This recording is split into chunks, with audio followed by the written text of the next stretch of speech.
Hoy va a estar con nosotros el doctor Jonathan Simmons, que es profesor de Teología Patrística en el Seminario Bíblico de Colombia.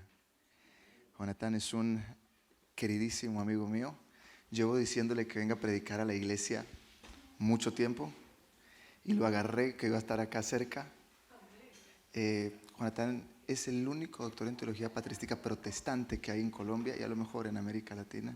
Yo hace años le pedí al Señor que me permitiera tener amigos que fuesen buenos, santos, fuertes, y Dios me regaló la misericordia de ser amigo de Jonathan. Su papá fue misionero en Nariño, perseguido por la guerrilla, expulsados de Colombia por eso. Jonathan es colombiano y usted va a escuchar un poquito de su historia y para mí es un placer que estés con nosotros, Jonathan. Gracias por venir.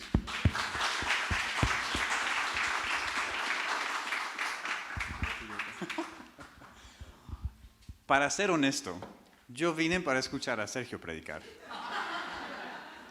Y cuando yo le dije que veníamos, él dijo, tú predicas. Y yo dije, yo voy a entrar a esa puerta sin nada preparado. Pero lo conozco suficientemente bien para saber que si yo llegaba, yo iba a estar predicando. Entonces, por un lado, le pido perdón por la falta de... Yo me siento poco preparado, especialmente con... Ahí en la FUSPC, en el Seminario Bíblico de Colombia, hablamos de que Sergio es el mejor predicador de todo el seminario. Entonces, ustedes tienen un privilegio semana tras semana. Sí. Entonces, para mí es un honor, pero tampoco piensen que yo no puedo como él. Entonces, vamos a estar leyendo de Mateo capítulo 2. Si tienen por ahí sus Biblias, pueden sacarlas. Vamos a leer la palabra de Dios y después vamos a orar que abra nuestro corazón para cualquier cosa que Él tenga para decirnos, a pesar de la debilidad del que predica hoy. Entonces, Mateo capítulo 2 es el capítulo entero y lo que vamos a hablar hoy es bien simple, son solo dos cositas. Mateo capítulo 2. Cuando Jesús nació en Belén de Judea, en días del rey Herodes, vinieron del oriente a Jerusalén unos magos, diciendo, ¿dónde está el rey de los judíos que ha nacido? Porque su estrella hemos visto en el oriente y venimos a adorarle. Oyendo esto, el rey Herodes se turbó y todo Jerusalén con él. Y convocando a todos los principales sacerdotes y los escribas del pueblo, les preguntó, ¿dónde había de nacer el Cristo? Ellos le dijeron, en Belén de Judea. Porque así está escrito por el profeta, y tú, Belén, de la tierra de Judá, no eres la más pequeña entre los príncipes de Judá, porque de ti saldrá un guiador que apacentará a mi pueblo Israel. Entonces Herodes, llamando en secreto a los magos, indagó de ellos diligentemente el tiempo de la aparición de la estrella, y enviándolos a Belén dijo, id allá y averiguad con diligencia acerca del niño, y cuando le halléis, hacédmelo saber, para que yo también vaya y le adore. Ellos, habiendo oído al rey, se fueron, y he aquí la estrella que habían visto en el oriente iba delante de ellos, hasta que, llegando, se detuvo donde estaba el niño. Y al ver la estrella, se regocijaron con muy grande gozo. Y al entrar en la casa, vieron al niño, con su madre María, y postrándose, lo adoraron. Y abriendo sus tesoros le ofrecieron presentes, oro, incienso y mirra, pero siendo avisados por revelación en sueño que no volviesen a Herodes, regresaron a su tierra por otro camino. Se fueron a Medellín, pero no por la vía de Manizales. Después de que partieron ellos, he aquí un ángel del Señor apareció en sueños a José y dijo, levántate, toma al niño y a su madre y huye a Egipto y permanece allá hasta que yo te diga, porque acontecerá que Herodes buscará al niño para matarlo. Y él despertando tomó de noche al niño y a su madre y se fue a Egipto. Y estuvo allá hasta la muerte de Herodes para que se cumpliese lo que dijo el Señor por medio del profeta cuando dijo, de Egipto llamé a mi hijo. Herodes entonces, cuando se vio burlado por los magos, se enojó mucho y mandando matar a todos los niños menores de 2 años que había en Belén y en todos sus alrededores, conforme al tiempo que había inquirido de los magos.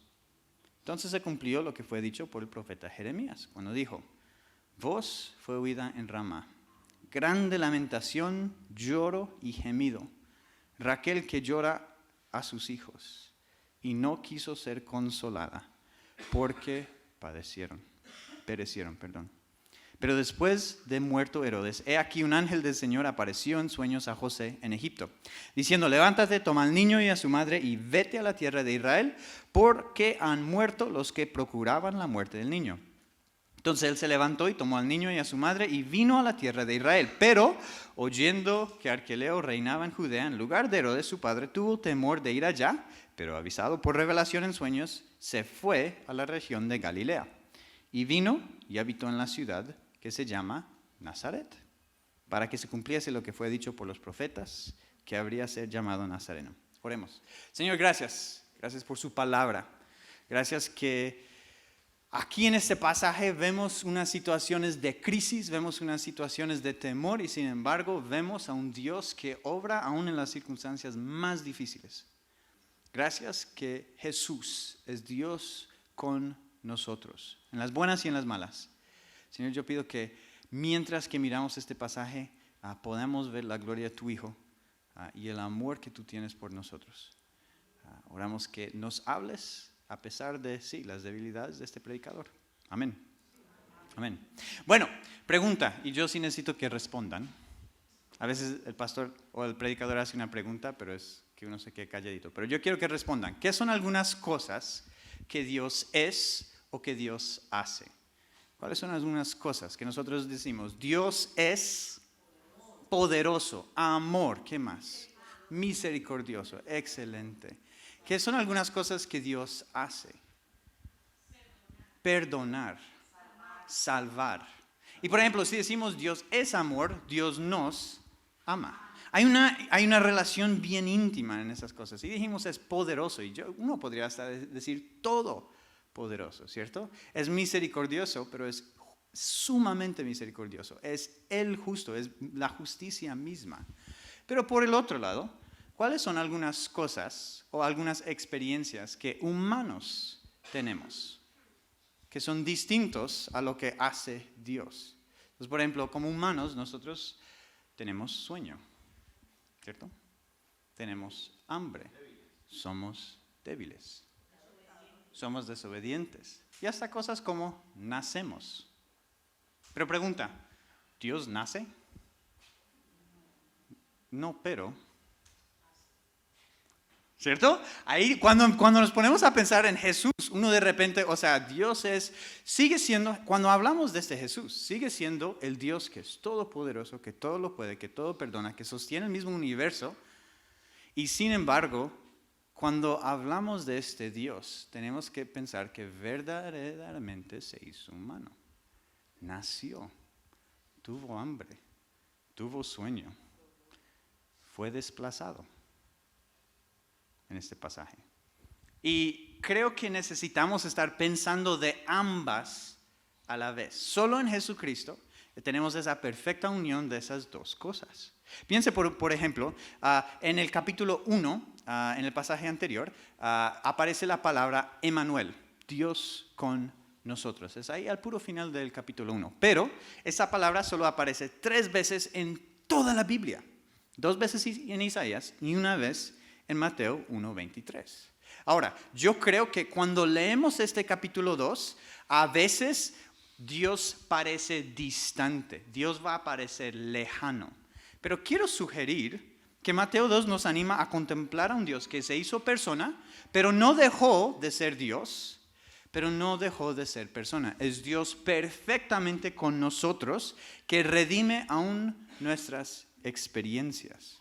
Entonces, lo que vamos a ver es Jesús como humano en Mateo 2 y Jesús como Dios en Mateo 2. No es más. Hoy es bien fácil y simple conmigo. Pero yo quiero que verdaderamente lo consideremos y que hagamos algunas preguntas difíciles de este pasaje. Primero, miremos los títulos que se usan para Jesús. En el capítulo 1, usted va a ver que dice Jesús y Emmanuel. Algunos títulos que son bien bonitos, que tienen eco al Antiguo Testamento, que este es el ungido que Dios ha prometido, es Dios con nosotros. Pero cuando llegamos acá, al capítulo 2, de repente, mire por ejemplo el versículo 2.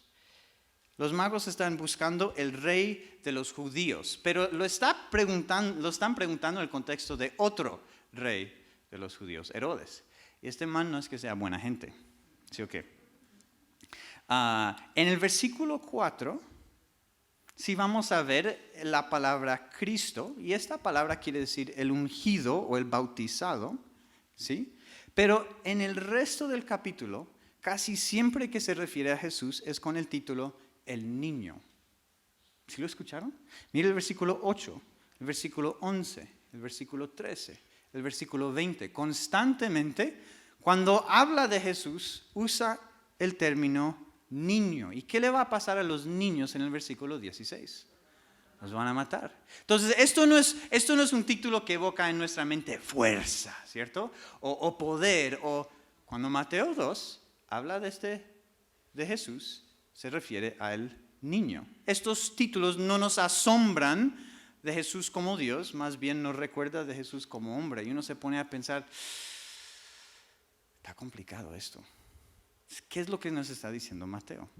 Después también en este pasaje hay 3 huidas en Mateo capítulo 2. En el versículo, la palabra en el griego para huidas se usan 3 diferentes veces. Una vez se usa en el versículo 12 para los magos.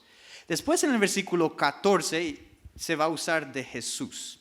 Y yo quiero solo leer eso porque ahí en el 13 el ángel le dice, levántate y toma al niño y a su madre y huye a Egipto y permanece allá hasta que yo te diga, porque acontecerá que Herodes busca al niño para matarlo.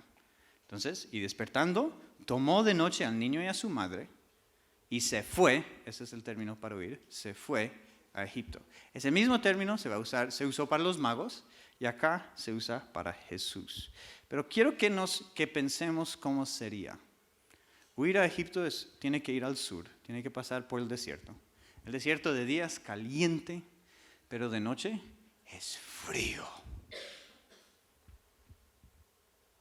Se fueron de noche, entonces ¿qué empacaron? Lo que podían cargar, ¿cierto? ¿Cómo es cuando uno despierta a los niños para salir de viaje? Aunque uno prepare, no le va bien. ¿Cierto que sí? Aunque uno tenga carro para ponerlos, aún así, acá es a pie, de noche. Yo me imagino, es el desierto, allá el viento pega durísimo, sin saber a dónde van. No hay Waze para llevarlos, ni Google Maps, ¿cierto? Este Jesús, que se hizo hombre por nosotros, tuvo que salir pitado a la mitad de la noche. La tercera huida en este pasaje es en el versículo 22. Y este es uno que nos sorprende, y es un poco más difícil verlo en español, fíjese en el griego. Pero acá donde dice, pero oyendo que cuando ya están regresando de Egipto, ellos han regresado, ya está un poco mayorcito el niño, quién sabe cuántos años tendrá, están regresando.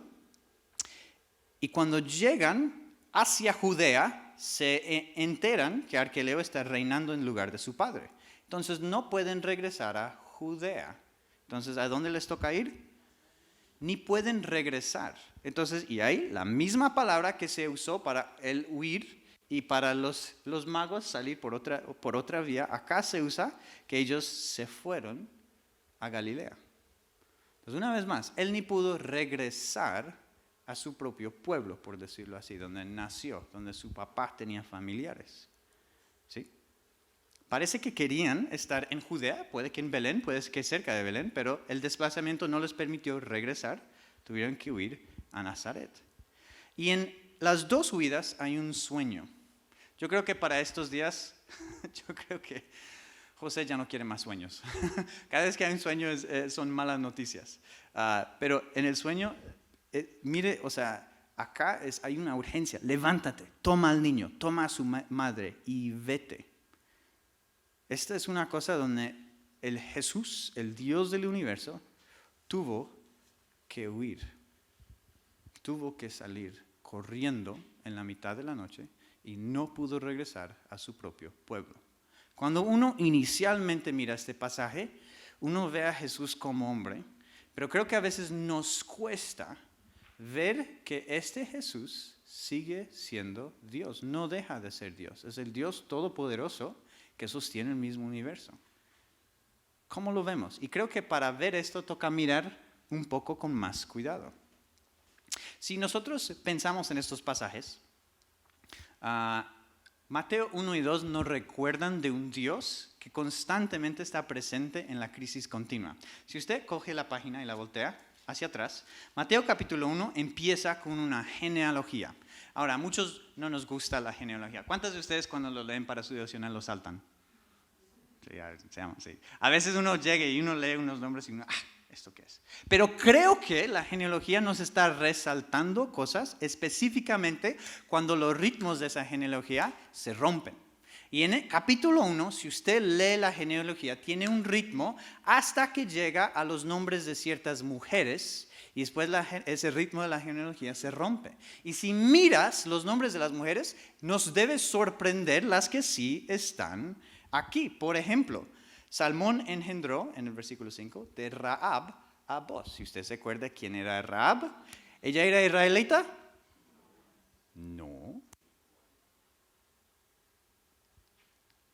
¿Qué era su trabajo?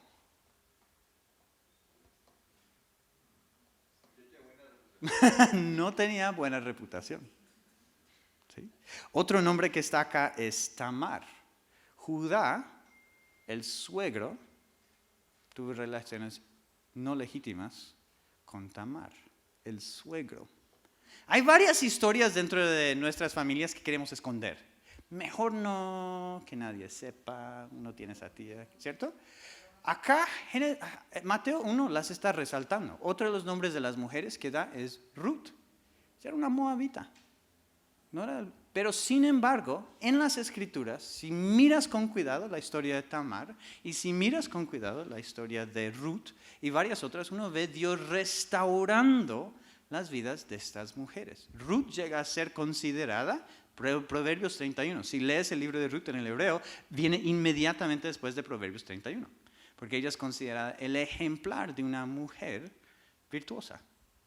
Dios redime estas situaciones bien difíciles. Y llegamos al final de esta lista y la última mujer que da en esta genealogía es María.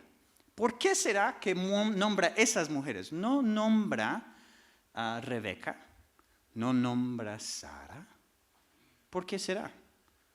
¿Sabes lo que yo creo? Yo creo que es porque Mateo 1 nos está resaltando que hay mujeres que tenían mala fama, pero que Dios las consideraba, y hasta en el texto de Génesis lo dice, más justas de los aprovechados a su alrededor.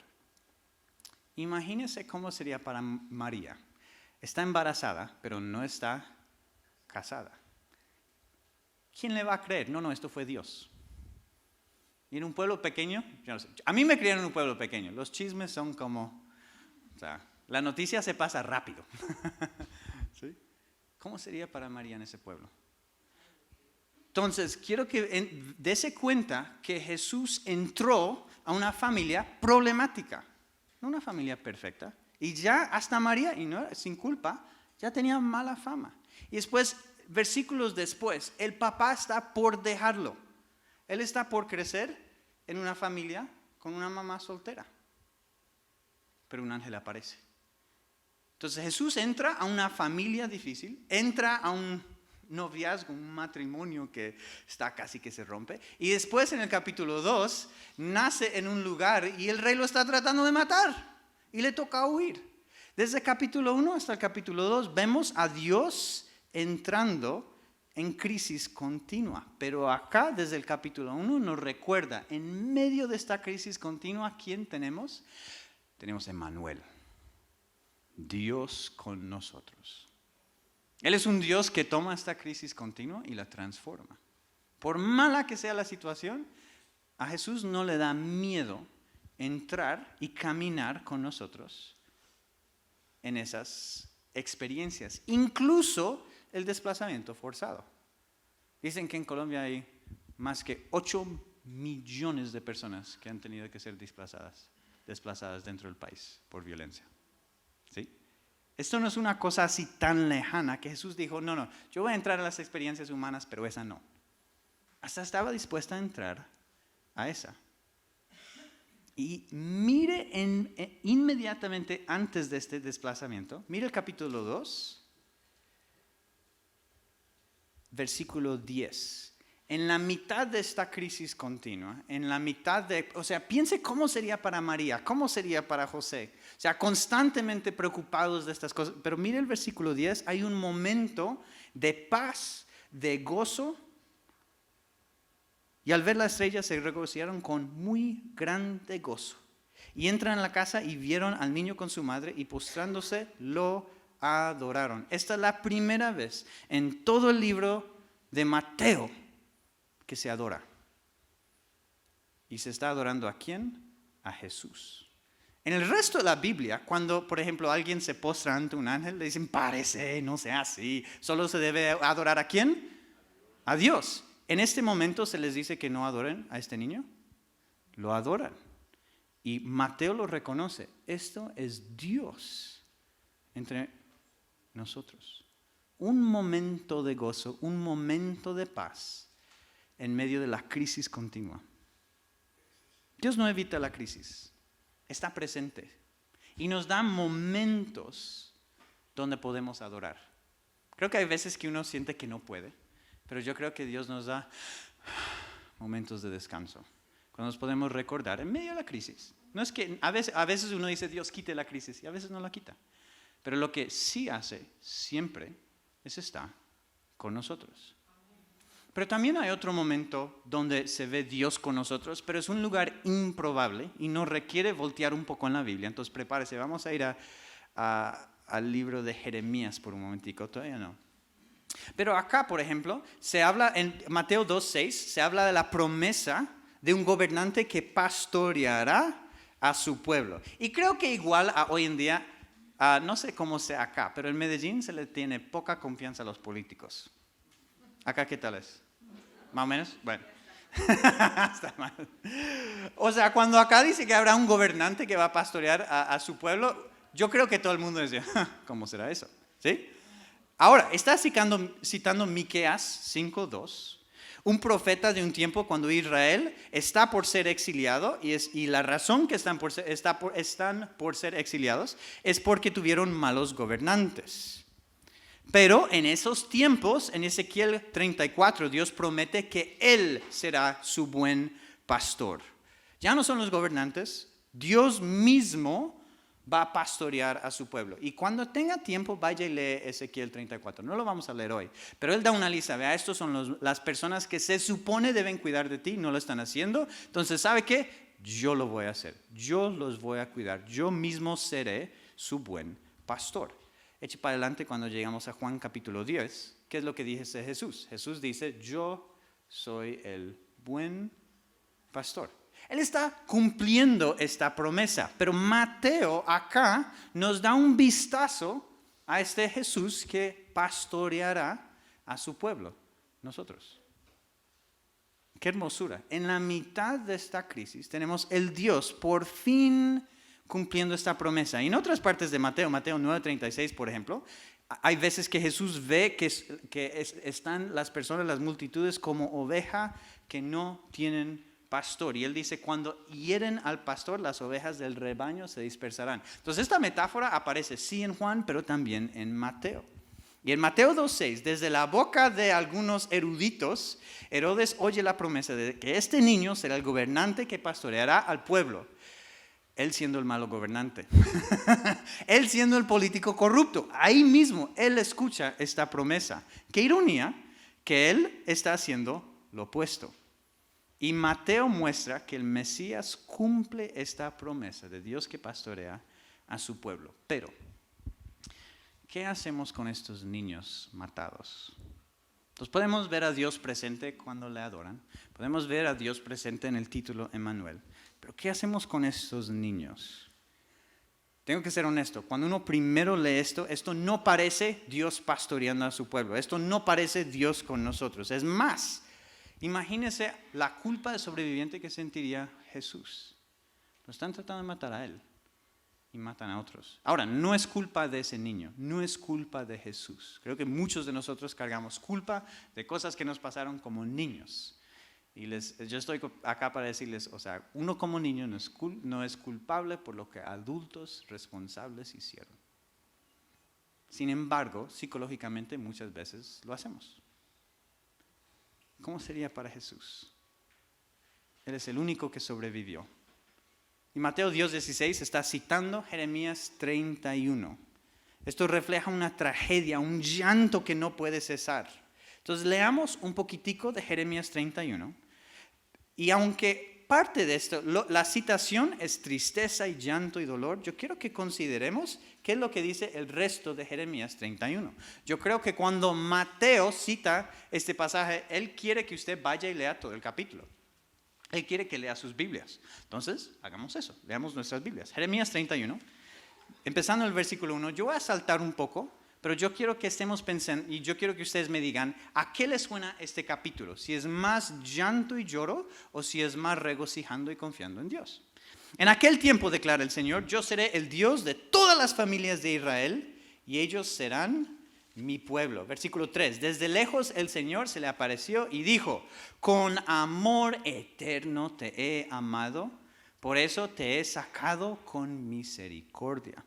Versículo 7, porque así dice el Señor, griten con alegría por Jacob y den voces por la primera de las naciones, griten con alegría, proclamen, den alabanzas y digan, oh Señor, salva a tu pueblo, al remanente de Israel. Versículo 10, oigan naciones las palabras del Señor, anuncien en las costas lejanas y digan, el que dispersó a Israel lo reunirá y, ¿qué es lo que dice ahí al final? Lo guardará como un pastor a su rebaño.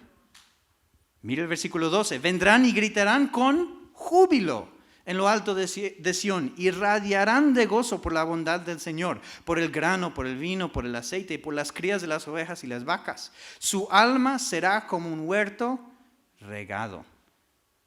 Entonces, versículo 3, la Virgen se alegrará en la danza y los jóvenes y los ancianos a una, y dice, cambiaré su duelo en gozo, los consolaré y los alegraré de sus tristezas y les llenaré con abundancia el alma de los sacerdotes y mi pueblo se saciará de mi bondad, declara el Señor. Hasta ahí, ¿cómo vamos? Este pasaje en Jeremías, ¿de qué es? De gozo, de regocijo, en la promesa del Señor que convierte el lloro en regocijo. Y después el versículo 15, eso es lo que cita Mateo. Así dice el Señor, se oye una voz en Rama, lamento y llanto amargo. Raquel llora por sus hijos, rehúsa ser consolada por sus hijos que ya no existen. ¿Por qué? Porque fueron llevados en exilio. En este momento de Jeremías hay mucha tristeza, una vez más por un desplazamiento. Pero Dios promete, esto no es el final de la historia. Hay más. Versículo 16, así dice el Señor. Reprime tu voz del llanto y tus ojos de las lágrimas. Hay pago para el trabajo, declara el Señor, pues volverán de la tierra del enemigo. Hay esperanza para tu porvenir, declara el Señor. Los hijos volverán a su territorio. Ciertamente he oído a Efraín lamentarse.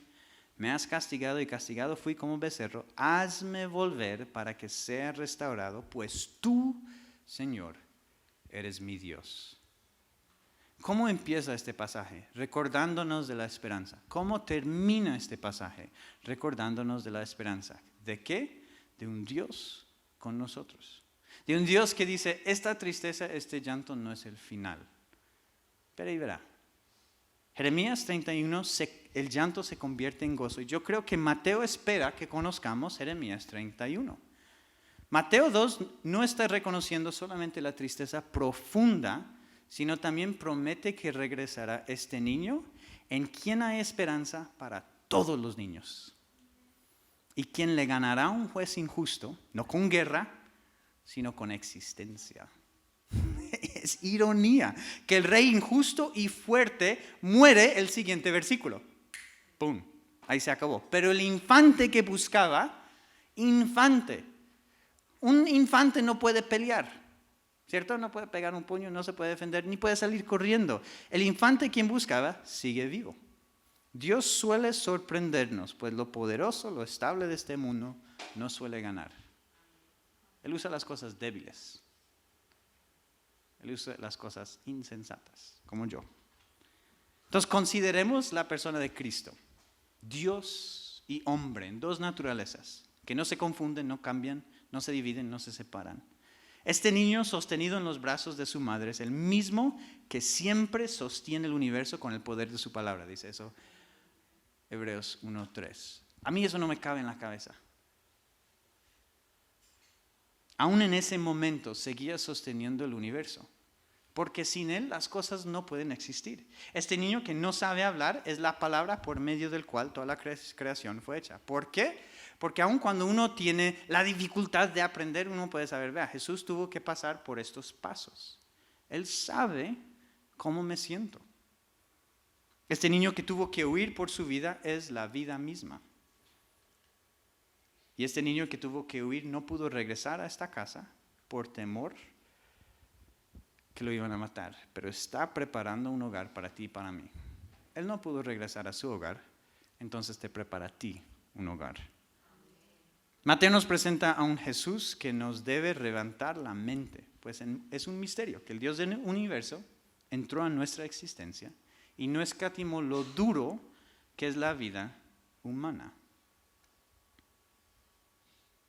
Pero Jesús, y por eso creo que hay que reconocer que Jesús es más que un Dios que camina con nosotros como un parcero, donde uno le cuenta al parcero todo lo malo que le está pasando. ¿Se usa la palabra parcero acá? Sí, se usa.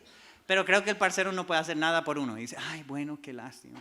Y sigue caminando con uno, pero no puede hacer nada. Creo que a veces así es como pensamos de Jesús. Pensamos en un Jesús donde uno le puede compartir las cosas y sí Él sabe cómo puede ser desplazado, pero Él no puede hacer nada por nosotros. Creo que por eso cuando uno se sube a un bus, el Jesús que está ahí lo ponen bien triste y bien débil, o lo pone como un bebé bien chiquitico, ¿sí? El parcero que no puede hacer nada.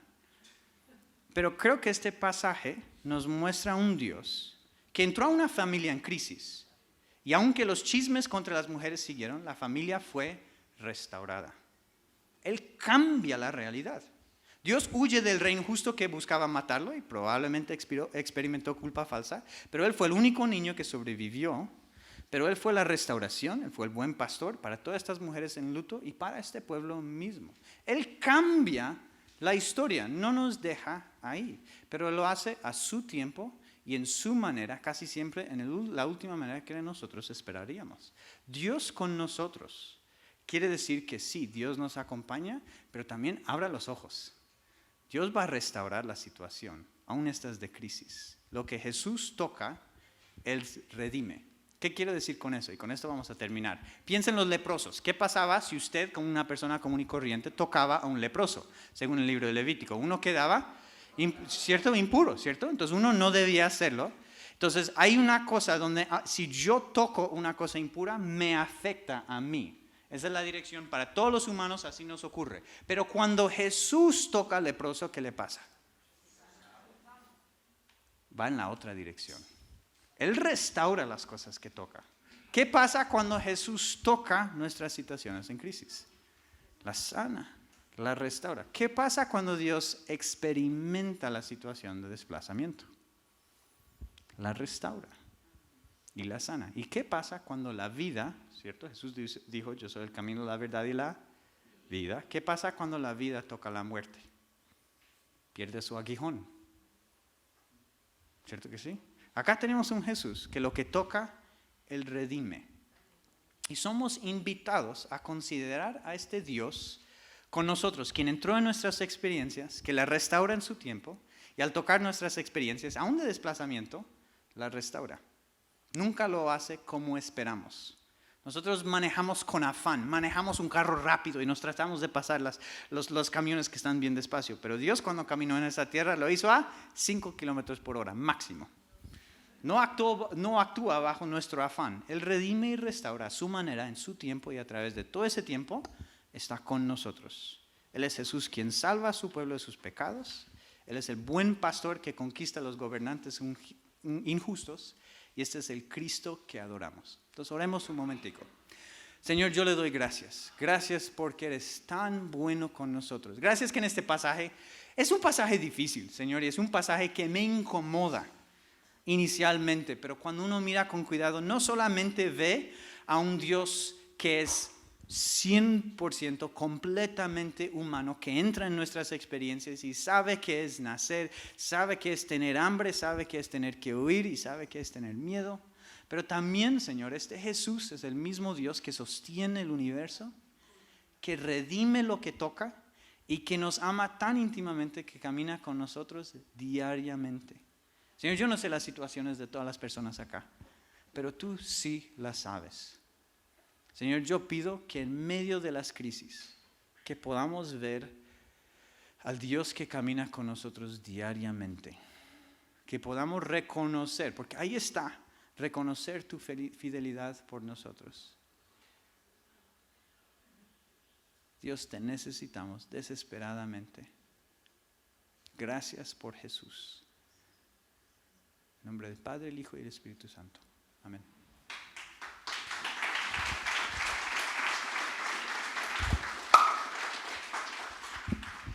Gracias por estar con nosotros. Qué impresionante trabajo, Jonathan. Gracias. Entonces oramos y nos vamos. ¿Le parece? Levanta conmigo su mano derecha. Padre, gracias por hablarme en este día.